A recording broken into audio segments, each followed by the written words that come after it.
এই সুন্দর লুকটা তোমরা শিখতে চাও? তাহলে ভিডিওটা স্কিপ না করে পুরো ভিডিওটা দেখো। অনেকটা লেট হয়ে গেল গো তোমাদের সাথে আমার সরস্বতী পুজোর মেকআপ লুকটা শেয়ার করতে। চলো চটপট একটা মেকআপ লুক তোমাদের সাথে শেয়ার করি। আর যেহেতু ডে মেকআপ, একদম সিম্পল একটা মেকআপ লুক করবো। তো ফার্স্টে আমি ইউজ করছি রিকর্ডেড ময়শ্চারাইজিং স্প্রে। এটা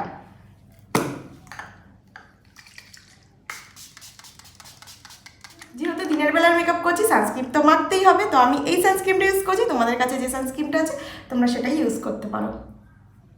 যাদের স্কিনটা একটু বেশি ড্রাই, আমার মতো, আমার যেমন স্কিনটা ভীষণই ড্রাই এখন, তো তোমরা এই রিকর্ডের গোট মিল্ক এই ময়শ্চারাইজারটা ইউজ করতে পারো। যতই ঢং করে ভিডিও করি না কেন, 2 হাত দিয়ে যতক্ষণ মুখের মধ্যে ময়শ্চারাইজার আমি মাখছি, আমার শান্তি নেই। প্রাইমার কিন্তু অবশ্যই ইউজ করো। প্রাইমার নিয়ে ইউজ করলে কিন্তু মেকআপটা রাত অবধি লং লাস্টিং হবে না।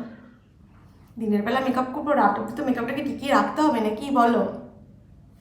সকালে তো মেকআপ করে বেরিয়ে যাবো, তারপর তো সারাদিন তো রাখতে হবে মুখের মধ্যে মেকআপটা। তো প্রাইমারটা কিন্তু অবশ্যই ইউজ করো তোমরা। রাত জেগে জেগে যাদের চোখের অবস্থা ঠিক আমার মতো এরকম ভুতুড়ে টাইপের হয়ে গেছে, তারা কিন্তু অবশ্যই যে কোনো কনসিলার দিয়ে একটু এগুলোকে ঢেকে নিও। যাদের নেই তাদের না করলেও চলবে। আমি ইউজ করছি রেভলিউশনের আলট্রা কভার কনসিলার প্যালেট। এটা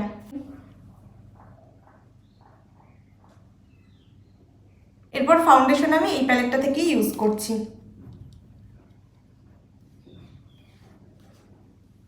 যারা যারা আমার ভিডিও দেখবে আর লাইক কমেন্ট করবে না, তাদের বাড়ি চলে যাব আমি।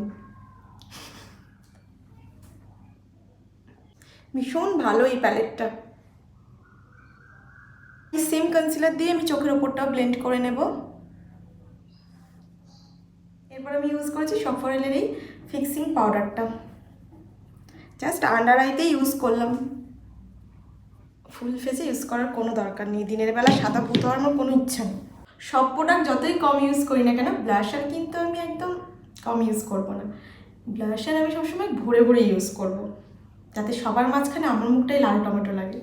হাইলাইটারটা না ইউজ করলেও চলতো, কিন্তু একটু ইচ্ছা হলো যে হাইলাইটার ইউজ করি। তোমরা চাইলে স্কিপ করতে পারো, যেহেতু দিনের বেলা।